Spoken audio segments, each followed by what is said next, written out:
Hey guys, hey. I want to hop on here really quickly because I only got 10 minutes. I didn't wasted my lunch playing around on the internet.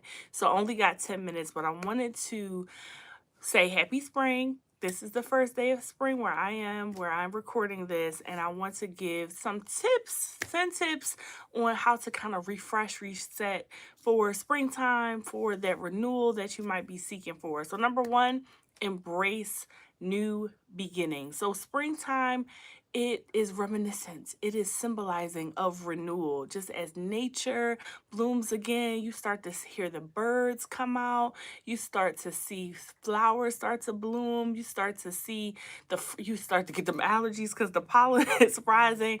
And we have, just like nature is reblooming and restarting and everything is fresh and new, we have the opportunity to refresh our mindset. We have the opportunity to release all of that stuff that is holding us back, right? That old stuff, that stuff is no longer producing, that's unprofitable, that has ceased to exist. I don't want to use the D word, right? And say, hey, hi, ladies of iTalk. And so, like I said, I'm only going to be here quick, and I ain't going to pay attention to the chat too much because y'all know I get distracted and I only got 10 minutes. So, number two is you want to prioritize your mental health. Make sure you prioritize your mental health. And I was looking on the internet, and somebody was talking about mental health and mental wellness and what that means, and how sometimes when we say we have to protect our mental health, it's kind of a misnomer, because to protect it means health in and of itself is something that has to be cultivated, it has to be stretched, it has to be maintained, not necessarily protected. But I would say prioritize. I like to prioritize your mental health. So just like we spring clean our homes and we start to take out all of the stuff that we no longer have use for, the heavy jackets, the things that maintained us during the winter season, we start to put all of that away. We dust, we reshift, we organize. We have to do that with our mental health as well. Ask yourself, what thoughts, what feelings, what behaviors, what emotions do we need to let go of to make space for peace, joy, prosperity, happiness, restoration, right? What do we need to let go of in order to move forward into the next and new season? Okay.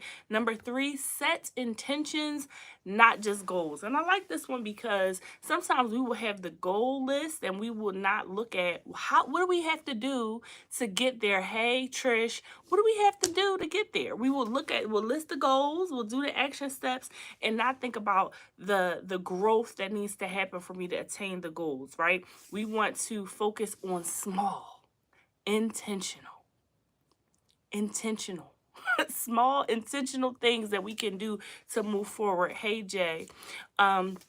And so I want to make sure that when we are thinking about these spring things, these spring musings, as I like to call it, that we are not just setting goals, because you can have a list of goals, but if you don't have intention behind those goals, it is very difficult to move forward into the actual goal. I always say you take you everywhere. So sometimes you have to look at your habits, your behaviors, the things that you are doing, your mindsets, and why you keep struggling with the same goal, right? Because you haven't looked at the deeper thing, okay? So to make lasting change, you have to set intentions. You have to examine yourself. You have to look at the things that you're doing, okay?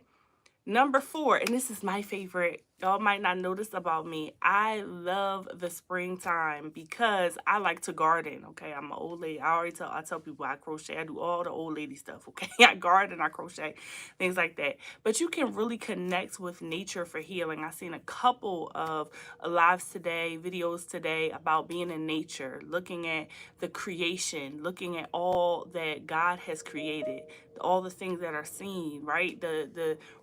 The sun, the sky, the earth is so beautiful. So sometimes to reset, you want to look at the beauty of nature, right? As you see the spring things changing. Number five, cultivate a growth mindset. Again, our mindset. I feel like the way that we think has so much. I wouldn't do what I do if I didn't believe this. The way that we think has such an impact on everything else. If you wake up and you say today is going to be a horrible day, if you wake up and say, I am going to lose it at work today. If you wake up on the wrong side of the bed without readjusting, your day is going to be bad. No matter what happens to you that day, it's going to be bad because you've already had it in your mind. So you want to cultivate a growth mindset. How can I move forward? How can I take all the things that might be happening to me, might have happened to me, and create a growth mindset? So we learn how to focus on the thing that is causing us to grow, even if it's difficult, even if it's hard, even if it's not fun, even if I don't like it, even if it's unpleasant. If it's helping me to grow, I'm going to focus on the growth. There are a lot of people that are into exercise and fitness. It is not fun all the time to exercise. We don't always like it. It's painful. However, if I focus on, hey, if I do this now, it is pushing me forward. It is pushing me forward. It is moving me towards the needle, right? Whether that's the summer body or whether that's just health and wellness, then it is easier to do the thing. Okay. Number 6, nurture your relationships. I only got 5 more minutes, so I want to make sure I get this done because I got a meeting at 3. Nurture your relationships. So just as the earth, plants, things that are growing need water, you want to nurture and care for your relationships, the ones that are good and healthy. You want to nurture them so that they can survive. You want to nurture them so they can thrive. You want to invest in good relationships. Now, if you have people, just like when you prune a bush, if you have people in your life that are they're taking from you, they're not giving anything back. And I'm not talking about mentorships and people you pouring into. I'm talking about people that are like succubus, people that are like leeches, people that are like weeds. They constantly taking from you and they're not pouring anything in. They're not having any reciprocity. Those relationships, don't nurture them. don't nurture those relationships. Get good boundaries or change how you're moving in those relationships until they're profitable. Thank you. Got tongue tied. And until they're prospering you, they're doing something good for you. So nurture good relationships, nurture community, foster fellowship, do all of those things. Okay. Number 7, move your body and refresh your mind. So as we enter into a new season, we have to move, right? We have to move. We have to move our body. We have to use physical activity, not just for fitness, but also for mental clarity. Sometimes you have to get out of your environment in order to see things differently. And move forward. A simple walk outside. Again, I've seen a lot of walking videos today. A walk outside can really boost your mood. It can reduce your stress and it can help you feel more energized. Number 8, let go of anything that no longer serves you. Just as trees shed their leaves in the fall to make room for new growth, let this season be a time that you release toxic habits, toxic relationships, or toxic thoughts, or anything that is holding you back from moving forward. Okay? You want to also trust, is number 9, trust God's timing. Okay? Sometimes we want things when we want them. Sometimes no is the destination, but we don't want to hear no. So we keep doing the same things over and over again, trying to force God's hand because we want it in this season, not knowing that if you got it in this season, it would die. Okay? If you plant certain things in the wrong season, they're not, I'm not supposed to say that word. Anyway, they would cease to exist. They would no longer thrive if you plant them in the wrong season. So you want to make sure that you are trusting the timing of God. If God says no in this season, that does not mean it's no forever. That might mean it's not a no for right now. It's a no for this season. Because if I give it to you, if you take a ice cube outside in the dead of winter, it's going to stay ice cube. It's good. It's Gucci. It's fine. If I take an ice cube outside in June, it's not going to be ice cube. It's going to be a puddle of water because it wasn't there in this proper time. Okay. If I take a cactus and put it in the rainforest, it's not going to survive. It can't survive in that environment. So sometimes we have to be cognizant that God is doing things, allowing things or not allowing things because of his perfect will and his perfect timing. Okay. So yes, trust God's timing. And number 10 is my last point because I only got 2 more minutes. Step forward with hope. Okay. Sometimes, especially in times like this where there is so much darkness, there is so much oppression, there's so much anger, there's so much worry, there's so much concern and so much anxiety. We can get trapped into that mental cycle.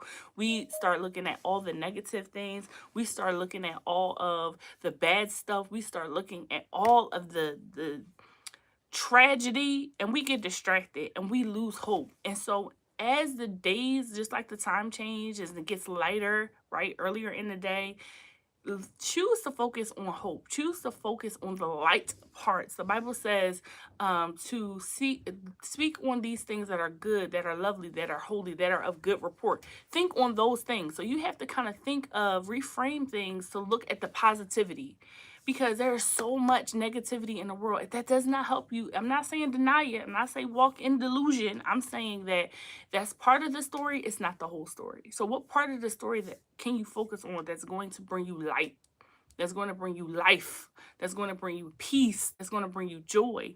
Focus on that part, right? Choose to walk into this new season with faith, hope, right? A heart open to possibilities instead of being closed-minded, angry, annoyed, frustrated. And again, as those things come, because there is opposition, there's always going to be opposition, right? Hey, Mrs. I'm about to say it because, you know, he hate when I say Mr. Supreme, but I had to say it. I'm sorry. I'm going to call him Pastor Supreme on here. As we move into the new season, choose to look at the positive things. There is beauty in the world. There is beauty in the world. So I can choose to look at all the sick, disgusting, terrible, dark things that are happening and waste my energy on that, or I can choose to look at all the things that are beautiful. I'm going to choose to look at the beautiful things while I work on the darkness. I'm going to choose to look at the beautiful things and fill my life with those things as much as I can. And if I can spread some light, I'm going to do that. But I am not going to waste my time or my energy focusing on the negativity. But that's it. That's all I got. Okay? Yes. Okay. Yes. Glass half full. Matter of fact, I'm gonna say this. The last thing I'm gonna say.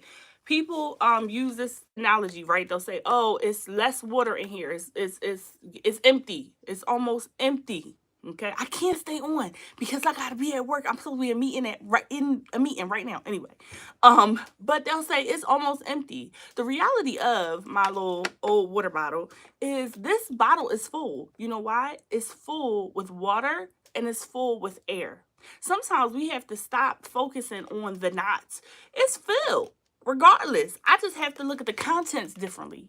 And so sometimes we have to reframe and repurpose our mindset so that I can see this as full no matter what. Not walking the delusion. Okay, I don't endorse delusion. But looking at the truth of the thing. It's filled with water and it's filled with air. Now, if I need more water, then I need to go and deal with that. If I want more air, I can use this to do something else, right? I can use this to recycle, and it has purpose again. So whether it's filled with air or water or a combination of the two, it still has value. And that's the part I need to focus on. Okay. Hey, I know that's right. That's a good one. Homebody Trish, she said, but it still served the purpose. So sometimes the things that we think are negative still serve a purpose. But you guys, again, next time I won't start a live when I got 10 minutes to a meeting, but I was on a live before this, and then I was looking crazy. I had to put my earrings on. Shout out to Jay. So now I gotta go. But y'all be blessed, okay? Y'all be blessed. Have an amazing rest of your day. And I will see you guys on the next, Are You Locked In meetup. See you guys soon. Bye.